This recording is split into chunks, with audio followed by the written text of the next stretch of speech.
Bonjour à toutes et à tous, j'espère que vous allez bien. On se retrouve pour le brief du samedi 7 décembre, il est 10h48. Aujourd'hui, on va parler donc des news économiques, du ratio long and short, du funding open interest, des liquidations. On regardera ce que font les whales en finissant par l'analyse technique de Bitcoin. Mais avant ça, on va regarder ce qui s'est passé hier. On a eu donc le up que j'attendais sur Bitcoin. Donc je m'attendais à ce qu'on redump juste ici, mais voilà, j'avais pas prévu de short. Quand on a break, quand on a réintégré donc cette zone-ci, moi j'ai ouvert un petit scalp dessus. C'était pas à call parce que clairement on pouvait retracer, hein, clairement. Donc voilà, j'ai ouvert un petit scalp, j'ai fait un RR de 3 là-dessus. Par contre, voilà, quand on était sur cette zone-ci, en fait, à un moment, je me suis dit, «C'est en train de trop repousser sur cette zone-ci». Je voyais qu'on a fait cette mèche-là et donc je suis sorti sur la zone, juste ici et en fait, derrière, on est retombé. On aurait très bien pu juste mettre une zone OTE de ce mouvement-ci, rentrer sur la zone OTE et derrière target, beaucoup, beaucoup plus haut, la zone OTE donc de tout le mouvement, juste ici. Donc clairement, voilà, on était là-dessus et donc c'est bien dommage parce que là, il y avait une entrée parfaite à prendre juste là pour target donc les zones hautes sur Bitcoin et le RR était vraiment beau, mais c'est pas grave. RR de 3 c'est très bien, mais voilà, là c'était un RR de au moins 10 ou 15, je sais plus exactement, mais vraiment intéressant. Donc voilà ce qui s'est passé sur Bitcoin. On a rejoint la zone OTE. La zone OTE, elle est tracée comme ceci parce que lors des mèches de liquidation, il y a une règle, c'est qu'il ne faut pas prendre cette mèche de liquidation parce que ce n'est pas la même en fonction des échanges. Vous avez des échanges sur lesquels on est allé à 89 000, vous avez des échanges où on est allé sur 91 800. Et du coup, on n'a pas vraiment de zone à prendre. Ce qu'il faut prendre, c'est la zone qui suit. Et donc, par conséquent, quand on prend la zone qui suit, on voit que la zone OTE est parfaite et on est revenu, on a été rejeté parfaitement dedans. On a également été rejeté une fois avoir pris donc les liquidations juste ici. Ici, on a laissé donc les liquidations tranquilles. Donc c'était assez évident de lorsqu'on a réintégré et qu'on voit qu'on a fait ce petit trident juste là, une fois qu'on a réintégré, c'était assez évident de se dire ok, on va dump. Donc là, moi j'ai short avec un SL juste ici, mais voilà, c'était encore pas à call parce qu'on est tendance haussière. On peut très bien repump ensuite pour venir chercher l'équal high que nous avons juste ici. On le considère comme un equal high, hein. Clairement, on n'a pas vraiment de prise de liquidité quand on regarde juste ici. Il aurait fallu vraiment mèche au-dessus, donc on peut très bien y retourner. C'est vraiment l'objectif. À mon avis, on va y retourner assez facilement lorsqu'on aura notre rebond. Je pense en revanche qu'on peut redump un tout petit peu. Je pense que voilà, cette zone-ci, elle est safe pour l'instant, et donc par conséquent, il y a potentiellement un short à tenter. On voit qu'on a un order block juste ici.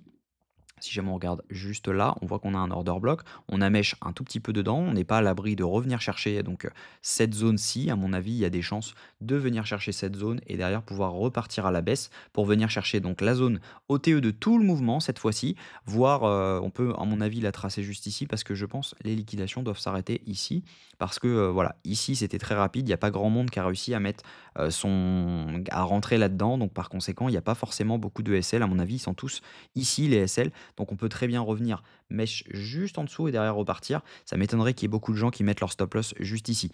Donc par conséquent, il y aura potentiellement un long à tenter si jamais on commence à switch cette liquidité juste ici. Parce que pour rappel, on a également le canal juste là. On peut très bien l'avoir réintégré et rebondir également sur le canal après avoir fait cette mèche de liquidité. Donc maintenant, on va regarder au niveau des datas si jamais ça coïncide.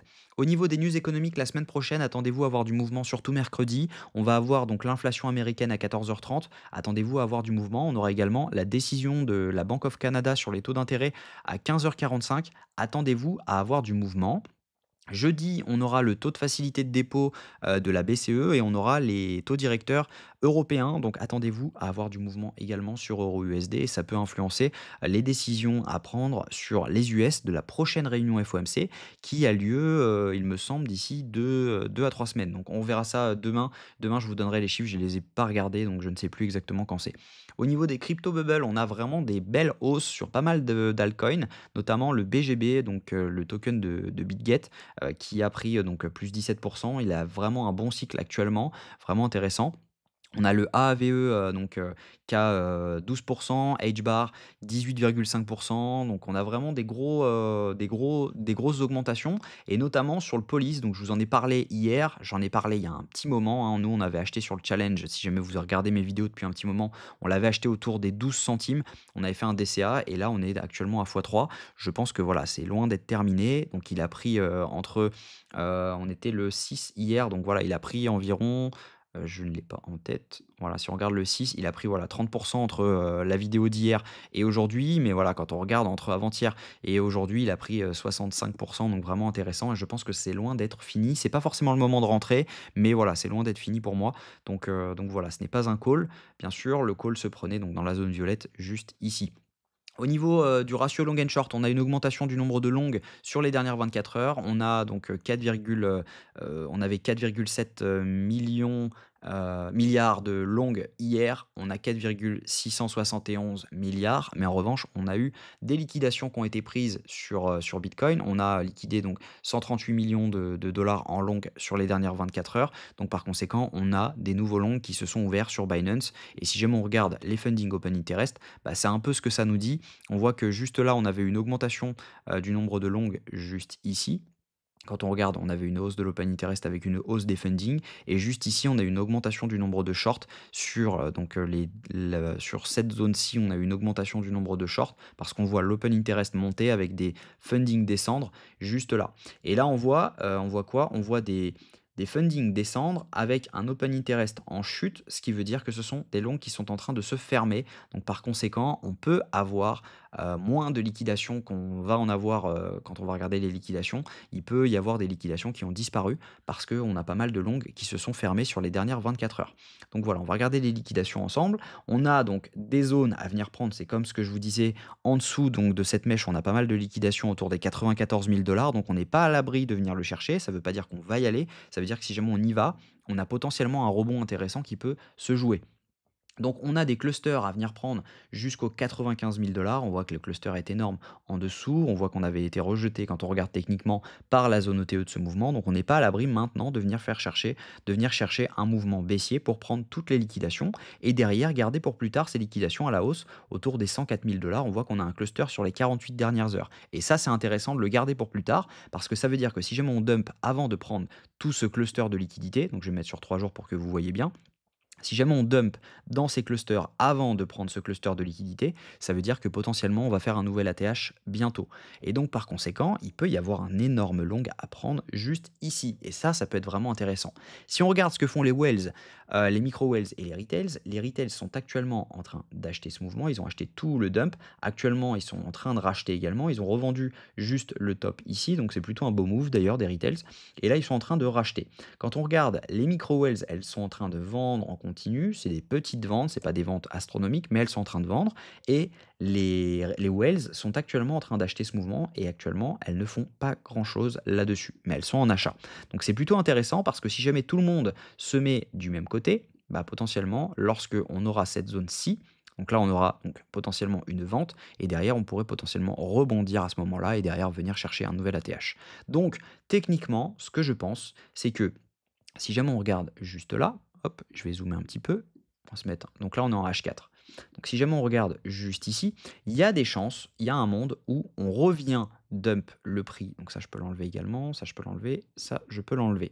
Il y a un monde où on revient chercher donc cette mèche de liquidité autour des 96 412 $. Si jamais je me mets en 1 heure, elle est un peu plus basse. On est autour donc des 95 381 $. Moi, ce que je pense, c'est qu'il y a des chances, il y a un monde où on vient chercher cette zone et derrière on rebond.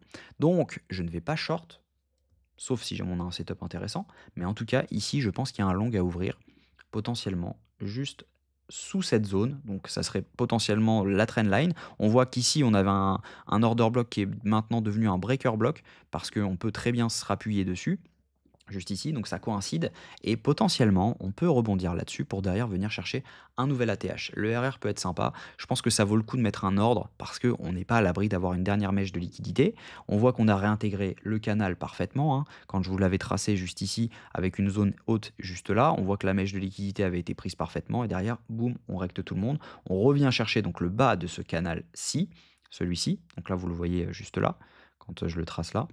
Je vais même le mettre d'une autre couleur, comme ça vous le voyez mieux. Style, est-ce que je peux changer la couleur? Non, je ne peux pas. OK. Bon, c'est pas grave. Si je l'ai changé, voilà. Vous voyez le canal juste ici, hop, je le trace en jaune, juste là. Donc on avait retracé donc sur le canal parfaitement juste à la baisse et potentiellement on peut réintégrer, là on a réintégré ce canal et on peut réintégrer celui-ci, donc qui est en blanc. Donc voilà, moi je pense qu'il y a un long à tenter là dans cette zone. On a actuellement un short à tenter dans cette zone. Je pense que le RR est vraiment intéressant et il peut valoir le coup d'être pris avec donc une sécurité juste au-dessus de ça. Donc celui-là, je vais le décaler.